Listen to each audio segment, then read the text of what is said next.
आज तो 11 का, संतोषी माता का, आज सोमवार का, आज शनिवार का, आज मंगलवार का, आज बुधवार का, कितने ही व्रत करती। कहीं एक ऐसी माताएं देखी हमने जो शायद वो महीने में 1 या 2 दिन खाती, 1 या 2 दिन खाती नहीं। एक माता तो ऐसी देखी हमने कि कुछ भी नहीं खाती, केवल चाय पीती है, बस चाय के अलावा और कुछ नहीं पीती। शायद पानी भली थोड़ा बहुत पीती होगी तो बात अलग, बाकी कुछ नहीं खाती। एक सती माता हुई, एक तो बाला सती हुई, उन्होंने भी कहते हैं कि 14 साल तक, कुछ साल तक कुछ खाया पिया ही नहीं, ना पानी पिया, ना भोजन किया, ना कोई चाय पी, कुछ नहीं खाया पिया। ऐसे ही एक राजस्थान में ही अपने मेवाड़ भीलवाड़ा चित्तौड़ के बीच में एक ऊंचा गांव पड़ता है, और वो सती जी, हमने उन सती जी के दर्शन किए थे। उनका शरीर ऐसा बिल्कुल पतला सा, जैसे कोई हवा रुई का फोआ हो, ऐसा हल्का सा शरीर हो गया था। पहले उन्होंने भोजन छोड़ दिया। उनके गुरुजी थे बुद्धि प्रकाश जी महाराज, जो खारकंदा में रहते थे, योगी महात्मा थे। उनकी वो शिष्य थी, उन्होंने योग साधना सिखा दी। अब उन्होंने पहले भोजन त्याग दिया, भोजन छोड़ दिया, फिर धीरे धीरे भोजन के बाद में और जो और कुछ भी फल फ्रूट वगैरह वो खाना वो भी छोड़ दिया, फिर धीरे धीरे पानी भी छोड़ दिया।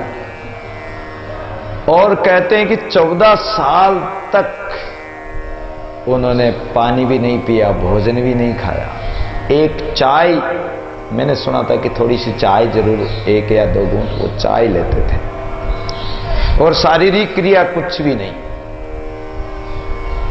ऐसा उनका नियम था, ऐसी साधना थी। तो केवल भूखे रहने से भी परमात्मा नहीं मिलेगा।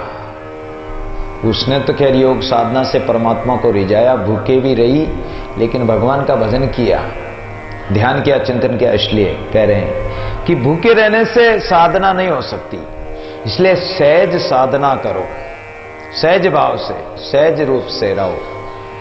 संसार में भी रहो तो सहज भाव से रहो। कोई व्यक्ति तो क्रोध ही क्रोध करता है, किसी से बात ही नहीं करता, बात करेगा तो क्रोध, कभी प्रेम भाव, कभी उसके मतलब कभी वो हंसता ही नहीं है, कभी देखते ही नहीं कि वो हंसता है, तो क्रोध में ही चलता रहता है। कोई ऐसा होता ढीला ढाला जो कोई काम का ही नहीं, संसार के कामकार न कोई राम का कामकार, किसी काम का नहीं, वो भी क्या काम का। सहज भाव से अपना काम भी करते रहो, अपना जो घर का काम है, परिवार का काम है, जो संबंध है जिनको निभाना है, पति को पति का धर्म निभाओ, पत्नी पत्नी का धर्म निभाओ, बच्चे बच्चों का धर्म निभाओ, माँ बाप का धर्म निभाओ।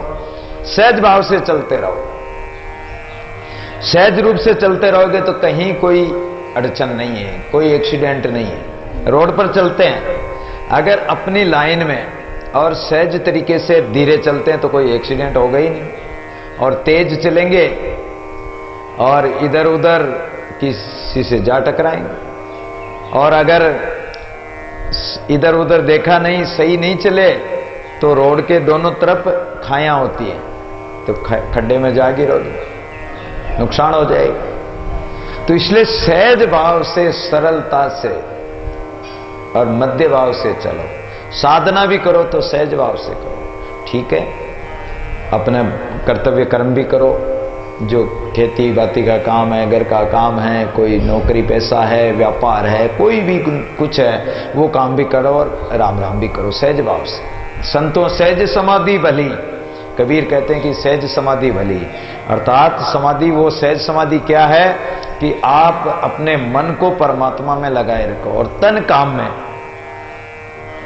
तो आपकी सहज समाधि हो जाएगी। आप कुछ काम भी कर रहे हो लेकिन आपका मन अगर परमात्मा में लगा हुआ है तो आप भगवान का भजन भी होता रहेगा और काम भी होता रहेगा। लेकिन ज्यादा मन परमात्मा में लगा, काम तो आज दिन तक किसी का पूरा हुआ ही नहीं, तो सहज समर्पण, सहज भाव से अपने आप को प्रभु के अर्पण कर दो। क्या लागे मेरा मंदिर, वो आरती बोलते हैं ना, मुझे तो आरती भी नहीं आती कि कैसे बोलते हैं, प्रभु सब कुछ तेरा क्या लागे मेरा, कैसे बोलते हैं?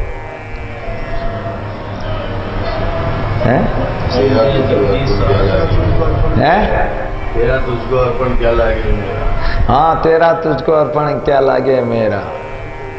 अब मैं कहते तो हैं कि तेरा तुझको अर्पण, लेकिन हम अर्पण कहाँ करते हैं? नहीं करते हैं।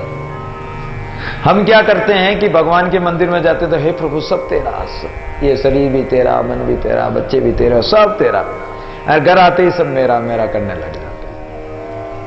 तो तेरा तो है, मेरा ये दादू का क्या। हाँ, तो इसलिए परमात्मा को सौंपते नहीं, अपना तन मन धन सब प्रभु के अर्पण करो, यानी प्रभु का समझकर उपयोग करो, अपना मत समझो। अगर अपना समझते हो तो दुख होता है। अगर अपना परिवार का कोई एक्सीडेंट हो गया हो किसी का, तो हम कितना रोएंगे, कितना दुख होगा, और अगर किसी दूसरे का हो गया तो एक आंसू भी नहीं निकलेगा। तो अपना पराया समझ लिए। और अगर संसार में कोई भी सुख आता दुख आता, कोई जन्मता कोई मरता, कोई हानि होती कोई लाभ होता है, अगर भगवान का समझ लो, आप भगवान के मुनीम बन जाओ, सांवरिया को सेठ बना दो ठाकुर को, और आप मुनीम बन जाओ, फिर आपको कोई दुख नहीं होगा। अगर कोई लड़का मर भी गया तो कि ठाकुर जी का था, ठाकुर जी ले गए। अगर कोई जन्म भी गया तो कोई हर्ष नहीं, परमात्मा ने दिया। कोई हानि भी हो गई तो परमात्मा की हानि, हमारी कुछ नहीं, हमारा है ही नहीं कुछ। हमारा होता तो हमारी हानि होती, हमारा कुछ है ही नहीं तो काहे की हानि होगी। इसलिए हमारी हानि नहीं है, तो मुनीम बन जाओ। एक कोई सेठ था, तो उसके कोई फैक्ट्री वगैरह थी, दुकानें चलती थी, फैक्ट्रियां थी। उसका लड़का एक फैक्ट्री को एक दूसरे सेठ को बेच दिया। अब सेठ को तो पता था नहीं कि वे लड़के ने फैक्ट्री बेच दी। इधर उस फैक्ट्री में बेचने के बाद में आग लग गई। आग लग गई तो वो जो लड़के का बाप था सेठ, वो रोने लग गया। अब बहुत जोर जोर से रोने लगा। सेठ का लड़का आया तो उसने कहा कि अरे पिताजी क्यों रो रहे हो, मैंने फैक्ट्री बेच दी। अब वो बेचने का नाम लेते ही सेठ तो आंसू पूंछ लिए। अरे बेटा अच्छा क्या बेच दी, तो अब तो अपना नहीं जला, ये तो उसका जला। आंसू पूंछ लिए। देखो, अपना माना तो दुख हुआ, और बेच दी दूसरे का है, अब कोई दुख नहीं, आंसू पूंछ लिए। इतने में लड़का बोला कि पिताजी बेच तो दी, बात तो हो गई, लेकिन अभी उस सेठ ने चेक नहीं दिए और आग लग गई। अब वो चेक क्यों देगा, आग लग गई तो अब काहे का चेक। फिर रोने लगे ऐसे। तो ऐसी स्थिति हमारी भी है, हम अपना पराया मानते हैं। और अगर मुनीम है तो मुनीम क्या करेगा, मुनीम लिख देगा कि आज सेठ के इतना फायदा हुआ। बेचारे मुनीम को तो जितनी तनख्वाह मिलनी उतनी मिलनी, उसको कोई फायदा नहीं। एक दिन फैक्ट्री में आग लग गई, मुनीम ने लिख दिया कि इतना नुकसान हुआ, वो तो आराम से जाके सोया, उसको कोई चिंता नहीं, कोई टेंशन नहीं। नुकसान किसका हुआ, सेठ का हुआ। तो नुकसान वास्तव में किसका हो रहा है, सब वस्तुएं पद पदार्थ परमात्मा के हैं, उसको अपना मान लिया, इसलिए दुख हो रहा है। और इसलिए उस कर्म में अपन बंध रहे हैं। करता वे कर कुछ करे उस माई बंधावे, दादू उसको पूछे उत्तर नहीं आवे। करता बन गए अपन, करता बनेंगे तो फिर दुख भी उठाना पड़ेगा। इसलिए अपना मत मानो कि ये भगवान का। एक ब्राह्मणी थी और ब्राह्मण देवता दोनों ज्ञानी विद्वान थे, उसके एक ही लड़का था। अब ब्राह्मण तो अपना पोती पाना लेके जजमानों में चला जावे दिन में। अब उनके तो वही जजमानी से ही काम चलता बेचारे ब्राह्मण के। तो वो तो चला गया बाहर, पीछे से ब्राह्मणी थी, लड़का था। लड़के ने भोजन किया और बोला कि माँ मेरा आज पेट दर्द कर रहा है। कि बेटा भोजन पाया कोई बात नहीं, थोड़ी देर सो जा, ठीक हो जाएगा। अब वो सोया, थोड़ी देर बाद में उसने जाकर जगाया, हिलाया तो पूरा ही हिलता है। अरे बोले कि लड़का कहाँ गया? देखा तो मर गया, पहुंच गया। ब्राह्मणी ने विचार किया कि परमात्मा की वस्तु थी, परमात्मा ने ले ली। वो ब्राह्मणी विद्वान थी, समझदार थी, रोई नहीं, ना कोई शौक, ना रोना धोना, कुछ नहीं। अपने अड़ोसियों पड़ोसियों को, सगे संबंधियों को बुलाया और बोली कि ब्राह्मण देवता तो है नहीं और लड़का मर गया, सांझ पतिदेव तो सायंकाल आएंगे, फिर कल तक थोड़ी लेके बैठे रहेंगे। पड़ोसियों को और संबंधियों को बुलाया और उस लड़के का संस्कार ही करा दिया। ना रोना धोना, कुछ नहीं। विद्वान थी, समझदार थी कि भगवान की वस्तु थी, भगवान ले गए, इसमें क्या रोना धोना। अब शाम को पति आया, पति के लिए भोजन भी बना दिया, भोजन बनाकर और थाल परोस दिया। पति ने भगवान के भोग लगाया और बोला कि बच्चा कहाँ है? कि बोले स्वामी कि हमारे कोई वस्तु गहने रख जावे, गिरवी रख जावे और उनकी वस्तु वापस वो गिरवी रखने वाला ले जावे, उसमें हमें कौन सा सुख दुख होता है? हमें कोई दुख होता है कि नहीं होता है? भाई जिसकी वस्तु थी वो ले गया, तो इसमें किस बात का दुख माने? कि बच्चा कहां गया? कि मैंने पतिदेव कह तो दिया आपको कि जिसकी वस्तु थी वो ले गया। क्या बच्चा भगवान के घर पहुंच गया? कि हां। 3 बार भगवान का नाम लिया, कोई शोक दो, कोई रोना धोना नहीं। दोनों पति पत्नी ने भोजन पा लिया। इतनी अगर दृढ़ता हो, इतना परमात्मा का विश्वास हो, परमात्मा से इतना प्रेम हो, तो समझो कि तुम्हारा परमात्मा के प्रति समर्पण है। परमात्मा को सब कुछ तुमने सौंप दिया है। अब सौंप दिया इस जीवन का सब भार तुम्हारे हाथों में। अब सौंप दिया इस जीवन का सब भार तुम्हारे हाथों में। जीना मरना, सुख दुख, हानि लाभ, ये सब प्रभु आपके हाथ में है, हमारा कुछ भी नहीं। तो ये समर्पण भाव है। ऐसा समर्पण भाव, सहज भाव से आप समर्पण कर दो प्रभु के। और फिर आप मंदिर में जाते हो तो सबसे पहले घंटी बजाते हो, या मोटा घंटा लगा हो तो उसको बजाते हो कि भगवान सुन जाएं कि भगत आया है। क्या भगवान बहरा है? जो भगवान को घंटा बजाकर जगाते हो, भाई भगवान को पता लग जाए कि मेरा कोई खास भगत आया है, मेरी भक्ति करता है, मेरा भजन करता है, मेरे लिए माला फेरता है। अब कितनी फेरता नहीं फेरता वो खुद की खुद जाने, लेकिन वो घंटा इसलिए बजाते हैं। तो मंदिर में घंटा बजाते हैं, लेकिन यहां अपने घट में कौन सा घंटा बजाना है? शब्द का घंटा। गुरु ने जो शब्द दिया है, वो शब्द की साधना करोगे तो सहस्त्र दल में अनहद घंटे बज रहे हैं, नगाड़े बज रहे हैं, वो घंटे की आवाज आपको सुनाई देगी।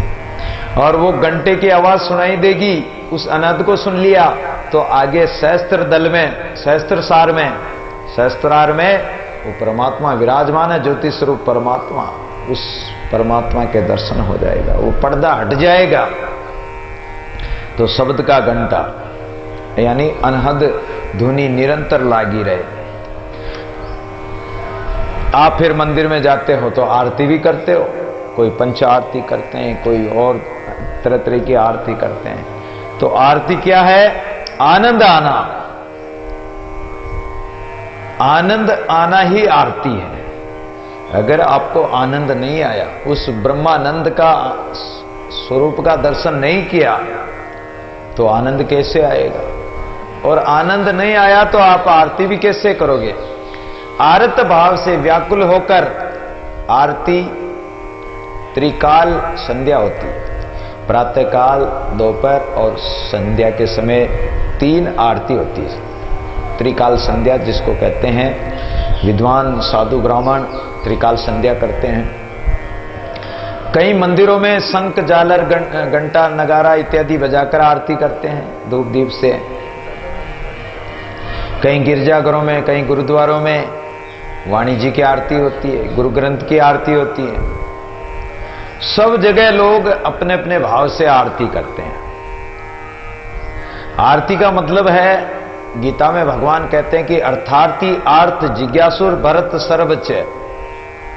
4 प्रकार के मेरे भगत होते हैं अर्जुन, 4 प्रकार से मेरे को भजते हैं, 4 प्रकार के भगत। पहला भगत है अर्थार्थी, अर्थ धन की कामना वाला, जो कोई संसार के धन संपत्ति ऐश्वर्य आदि की कामना लेकर भगवान का भजन करे सकाम भाव से। जैसे ध्रुव महाराज भजन करने गए, लेकिन उसको अपना पिता की गोद में बैठने के लिए उसकी छोटी सौतेली मां ने मना कर दिया और रुष्ट होकर वो चले गए मां के पास। मां ने कहा कि जा बेटा भजन कर, अगर राज पाना है और इस गद्दी पर बैठना तो भगवान का भजन कर। तो भगवान का भजन करने के लिए गया तो सकाम भावना लेकर कि मैं राजगद्दी पर बैठूंगा, मुझे राज मिले। अगर कोई व्यक्ति भजन करता है, माला फेरता है कि मुझे संतान मिले, मुझे धन मिले, मुझे सांसारिक ऐश्वर्य आदि मिले, यश प्रतिष्ठा मिले, और कोई चीज की कामना लेकर अगर भगवान का भजन करता तो वह सकाम भावना से भजन कर रहा है। तो भगवान कहते हैं कि मैं उसकी भावना को, उसकी कामना को तो पूरी कर दूंगा, लेकिन मैं नहीं मिलूंगा। अगर मुझे चाहते हो तो फिर इन चीजों को मत चाहो। तो पहला भगत अर्थार्थी, अर्थ की कामना, धन की कामना लेकर भजन करने वाला, वो भी मेरा भजन करता है। अर्थार्थी आर्त, आर्त होता है आरत भाव से, व्याकुल होकर, गदगद होकर, विरह भाव से भगवान की जिज्ञासा लेकर कि मुझे परमात्मा के दर्शन हो। अगर दर्शन नहीं हो तो तड़प उठता है, जैसे मछली पानी के बिना तड़प जाती है, प्राण त्याग देती है। ऐसे भगत विरह वियोग में गोपियां जैसे भगवान अंतर्ध्यान हो गए तो कितनी तड़पने लग गई दर्शन के बिना। दर्शन बिना दुख न लागे नैन। और गोपियां कहती कि हमें छोड़कर आप कहां चले गए हो कन्हैया। इस प्रकार विरह में व्याकुल हो जाती है, और व्याकुलता ऐसी हो कि जैसे प्राण निकल जाए।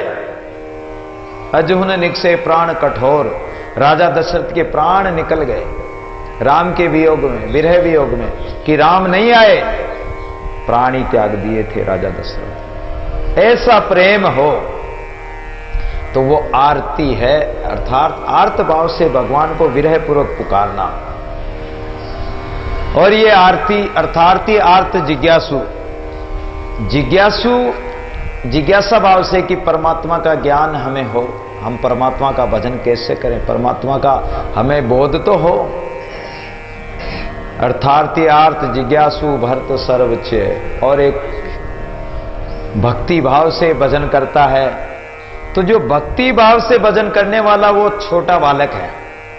जैसे मां की गोद में छोटा बालक दूध पीने वाला बच्चा हो, तो उस दूध पीने वाले छोटे बच्चे की मां कितनी रक्षा करती, हर प्रकार से ध्यान रखती है कि कहीं कोई गर्म चीज को न पकड़ ले, कहीं खड्डे में न जा गिरे, कोई जीव जंतु को न पकड़ ले, कहीं ऊंची नीची सीढ़ी से न गिर जाए, कहीं पालने से ना गिर जाए। हर प्रकार से उसका ध्यान रखती है। ऐसे जो भक्तिवान शिशु बालक है, जो भक्ति करने वाला भगत है, उसकी भगवान जैसे मां छोटे बच्चे की रक्षा करती, ऐसे भगवान उस बालक के पीछे पीछे फिरते हैं और उसकी रक्षा करते हैं। भगवान कहते हैं कि ये भक्ति वाला, ये जिज्ञासु मेरा छोटा बच्चा है, इसका मुझे ध्यान रखना है। और लेकिन मां का जब बड़ा बच्चा हो जाता है, जो अपने पैरों पर खड़ा हो गया, सब काम अपने आप करने लग गया, तो मां उसका हित छोड़ देती है कि ये अपने आप समझदार है, अपने आप कहीं चला जाता, कहीं गाड़ी घोड़े चला लेता है, अपना काम करके आ जाता, तो उसकी चिंता उसको नहीं होती क्योंकि वो ज्ञानी है। तो भगवान भी ज्ञानी पर ज्यादा ध्यान नहीं देते हैं, लेकिन ज्ञानी के तो गिरने का भय रहता है, पड़ने का भय रहता है, और शिशु बालक भक्तिवान का गिरने का कोई भय नहीं। मां संभाल रही, गिरेगा तो मां संभालेगी, सब कुछ मां ध्यान रखेगी, परमात्मा ध्यान रखेगा उसका। तो ये अर्थार्थी, आर्त, जिज्ञासुर, भरत, सर्वच्च ज्ञानी, 4 प्रकार के भगत मेरी उपासना करते हैं। तो यहां कह रहे हैं कि आरती अर्थात आर्त भाव से पुकारो परमात्मा को, और उस आर्त भाव में तुम्हें आनंद मिलेगा।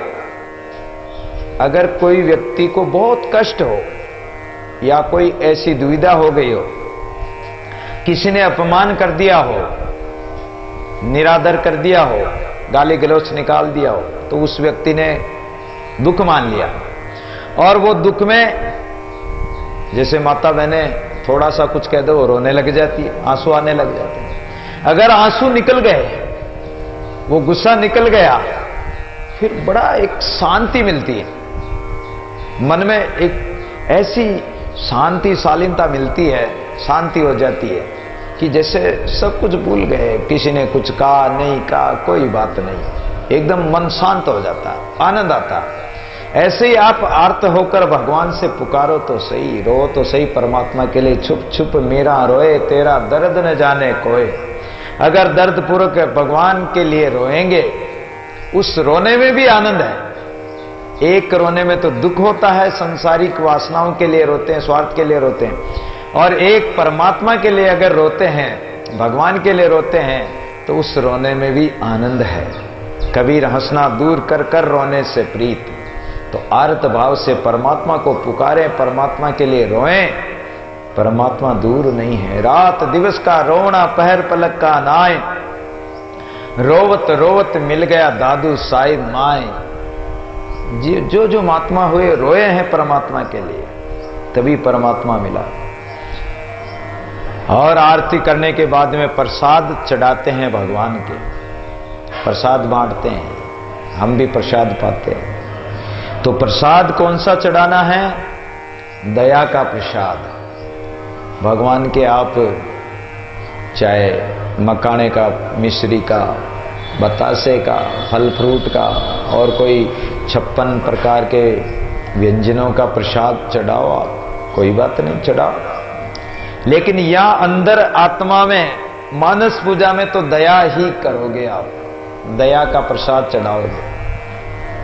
आप दया करोगे, आप परमात्मा को याद करोगे तो परमात्मा आप पर दया करेगा। आप दूसरों पर दया करोगे तो परमात्मा आप पर दया करेगा। दया जिनों के दिल नहीं बहुरी कहावे साध, जे मुख उनका दे के तो लागे बहु अपराध। अगर तुम्हारे दिल में दया नहीं, प्रेम नहीं, किसी जीव आत्मा के प्रति स्नेह नहीं है,